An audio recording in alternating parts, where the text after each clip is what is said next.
Okay, let's take a look at the challenge facing conservatives as we go forward here. This is the 2012 presidential election by racial category, and on the far left you will see that Mitt Romney won a landslide among whites, non-Hispanic white voters. You will see he won 59%. That is a higher percentage of whites than Ronald Reagan won in 1980 when he beat Jimmy Carter. But if you look across the other way, you will see the African American vote, which was almost unanimous for Barack Obama.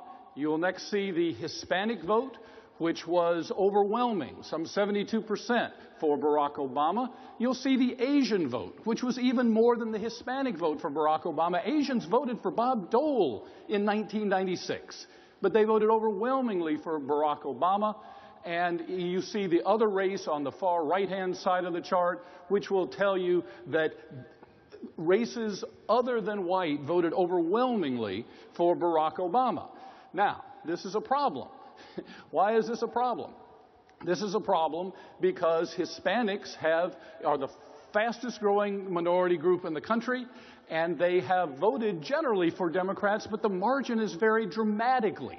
Dramatically, it makes a huge difference whether you get a gigantic margin or a small margin, particularly in states like Florida, like Colorado, like Nevada, like New Mexico, increasingly Georgia, increasingly North Carolina.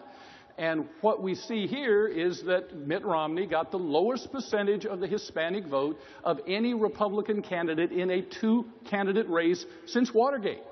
Now, in the so you had Ross Perot dividing it up.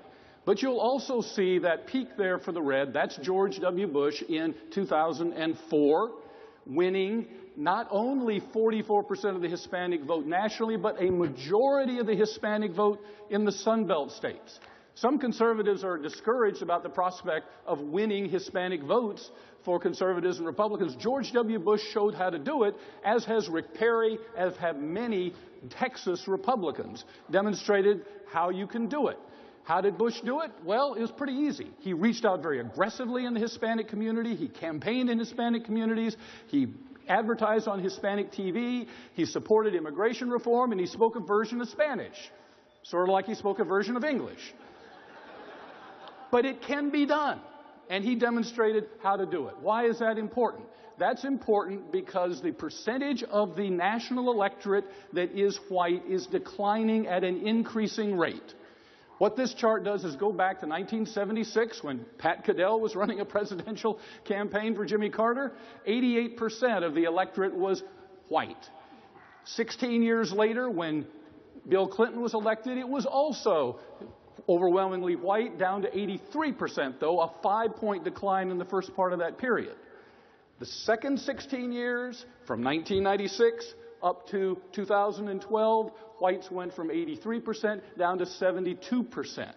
So they declined 5 percentage points in the first period, 11 percentage points in the second period. Whites are declining at an increasing rate in the electorate. Now, we've got some good news. We're going to have a great 2014. We're going to hold the House. We're going to pick up the Senate. It's going to be a great 2014. Whit, this is a panel. One of the reasons why, we've got just a couple more here, Ralph. One of the reasons why is the electorate's about 5 points higher in off-year elections. And so it's going to be, rather than 72, it's going to be about 75 or 76. This is a chart of Americans alive today by age. And if you'll look at this, the oldest people are on the far left, and you will see people who are seniors are overwhelmingly white. But as you go to the right, you'll start to see on the far right-hand side of the chart, Americans alive today who are age 5 and under. That is 52% white, not 88. And a quarter of the kids alive today in America are Hispanic.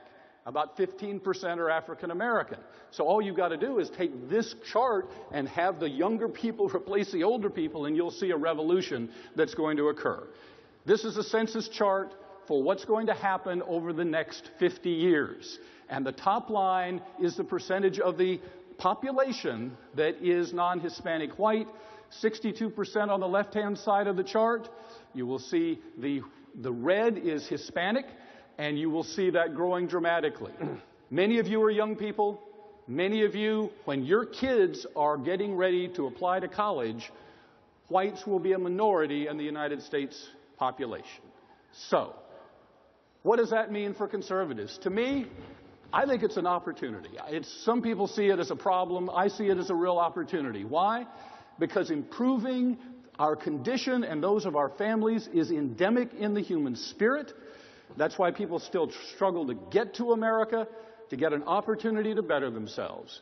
New immigrants, believe it or not, are the single most hopeful and optimistic people about America going forward. This is a panel. Let's go. Let's move it.